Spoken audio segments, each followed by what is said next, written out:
À bientôt 100 jours du premier tour de la présidentielle française, les candidats accélèrent leur campagne.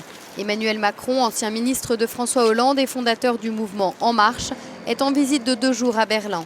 Porté par des sondages favorables, il tente de se donner une stature internationale. Il a rendu hommage aux victimes de l'attentat du 19 décembre.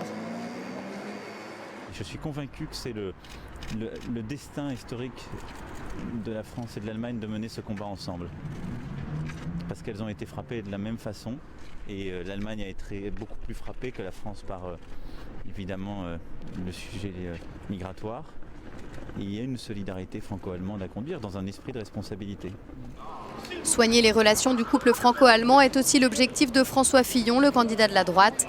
Peu après l'attentat du marché de Noël de Berlin, il s'est directement entretenu par téléphone avec la chancelière allemande Angela Merkel pour lui dire qu'il souhaite travailler avec l'Allemagne au renforcement de la lutte antiterroriste. Il doit la rencontrer le 23 janvier.